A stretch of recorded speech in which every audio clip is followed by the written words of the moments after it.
Good morning student.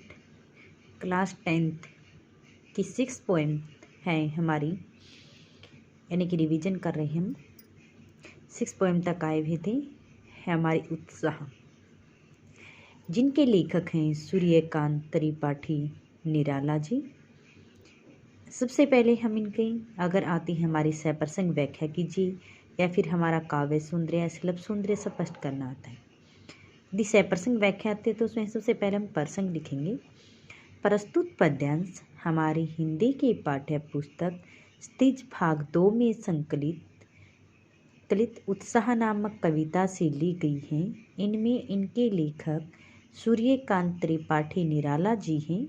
इन्होंने इन पंक्तियों में बादलों के आह्वान का वर्णन किया गया है, ताकि यानी कि इस संसार में जो पीड़ित प्यासे जो लोग होते हैं उनकी आकांक्षाएं, उनकी इच्छाएं पूरी हो सके, उनके बारे में बताते हुए कवि कहते हैं कि इसके बाद में फिर व्याख्या लिखनी है। व्याख्या में बादल गरजो, इसमें कवि बादलों से बार बार गरज कर बरसने के लिए कहता है और संसार के लोगों को एक नया जीवन की प्रेरणा देते हुए क्या कहता है कि हे बादलों तुम गरजो, घेर घेर घोर गगन धराधर हो।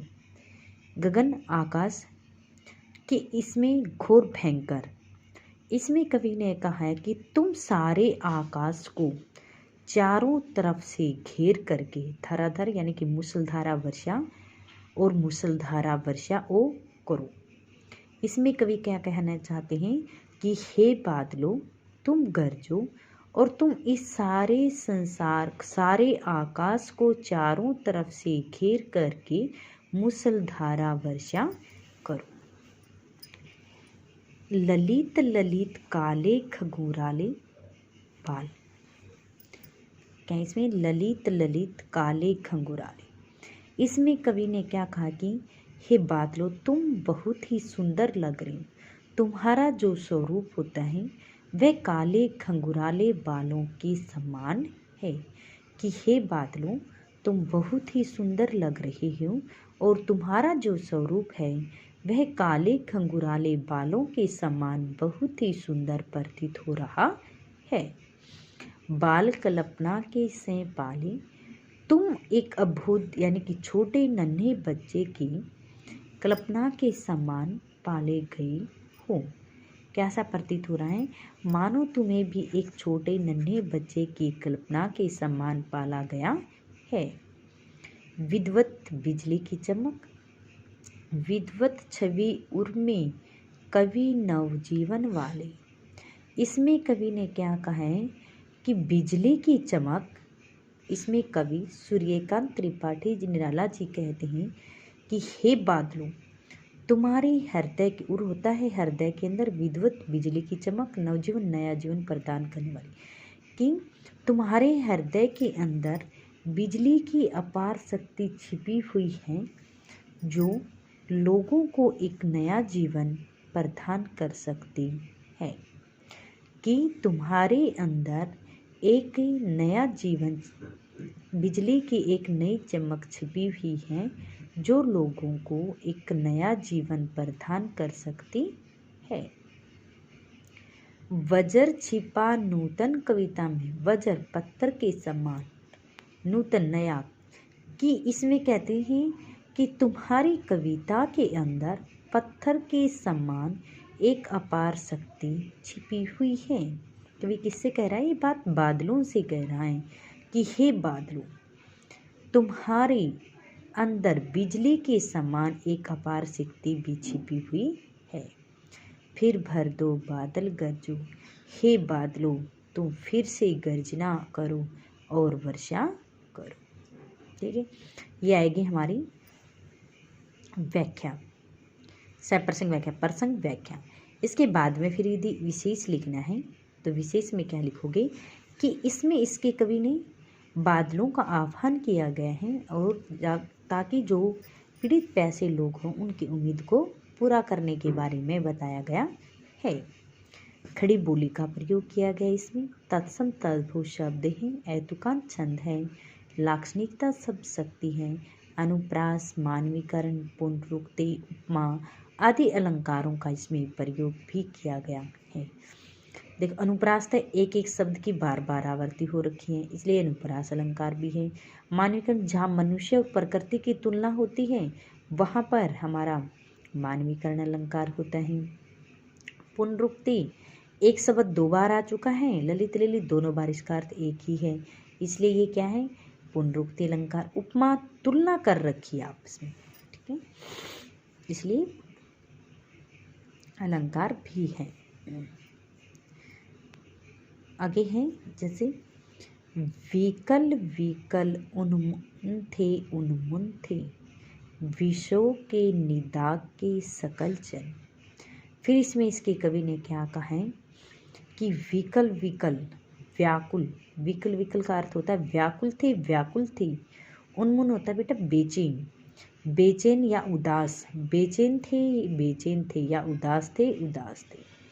इसमें कवि ने क्या कहा है कि इस विषों के निदाग, विश्व संसार के निदाग, गर्मी के कारण जन लोग। अब इसके हम सेकंड लाइन से शुरू करेंगे व्याख्या कि संसार के सभी, सकल होता है सभी, संसार के सभी लोग गर्मी के कारण बहुत ही व्याकुल थे, उदास थे। कवि ने क्या कहा कि संसार के सभी लोग गर्मी के कारण व्याकुल थे, उदास थे। आए अज्ञात दिशा से अनंत के घन, हे बादलों चारों दिशाओं से उमड़ घुमड़ कर आए हुए हैं और इस आकाश को चारों तरफ से घेर रखा है। तप्त धरा जल से फिर शीतल कर दो, बादल गरजो। फिर क्या कहा गया कि हे बादलों तुम फिर से मूसलधारा वर्षा करो और इस तपती हुई धरती को अपने जल से ठंडा करे दो। हे बादलों तुम फिर से गर्जना उत्पन्न करो और इस तपती हुई धरती को फिर से ठंडा करे दो। बादल गरजो, हे बादलों तुम फिर से गर्जना उत्पन्न करो और मूसलधारा वर्षा करो। ठीक है, ये थी हमारी इसकी व्याख्या। फिर इसका फिर विशेष यदि आता है तो इसके विशेष में भी वही चीज़ लिखनी है। बादलों के आह्वान का वर्णन किया गया है, खड़ी बोली है, तत्सम तद्भव शब्द है, तुकांत छंद है, लाक्षणिकता शब्द शक्ति है, अनुप्रास, मानवीकरण, पुनरुक्ति, उपमा आदि अलंकारों का प्रयोग इसमें किया गया है। यदि आपके आते ऐसा प्रसंग व्याख्या तो सबसे पहले अपने संकेत, प्रसंग, व्याख्या, विशेष लिखना है। यदि आता है आपका इन पंक्तियों का आता है यानी कि शिल्प सौंदर्य स्पष्ट कीजिए, या फिर आता है बेटा काव्य सौंदर्य। शिल्प सौंदर्य स्पष्ट करना यदि आ गया कि विकल विकल, उन्मुन थे उन्मुन, विषयों के निदाग के सकल जन। यदि इसके आता है आपका काव्य सौंदर्य तो जो अभी मैंने विशेष के अंदर जो बताई हैं वो सारी चीज़ें लिखनी है। आता है शिल्प सौंदर्य। शिल्प सौंदर्य में बताना है कि इसमें बादल के को आह्वान किया गया है, क्रांतिकारी रूपी बादलों के बारे में बताया गया है कि तुम किस प्रकार से इस संसार में पीड़ित और प्यासे जो लोग होते हैं उनकी प्यास को शांत कर सकते हो। ठीक है, फिर इसमें तत्सम तद्भव शब्द है, ओज गुण है, तुकांत छंद है, खड़ी बोली है और लाक्षणिकता शब्द शक्ति का भी प्रयोग किया गया है। यदि इसमें आते हैं अलंकार तो आप बता सकते हैं अनुप्रास, मानवीकरण, पुनरुक्ति आदि जो अलंकार हैं उन अलंकारों का प्रयोग भी इसमें किया गया है। यह आगे आपका काव्य सौंदर्य में कम से कम भी आपको 6-7 पॉइंट काव्य सौंदर्य के अंदर लिखने हैं। विषय व्याख्या आते हैं तो इस तरह से लिखनी, या फिर आते हैं इनके प्रसंग, इसके अंदर से प्रश्न छाटने भी जैसे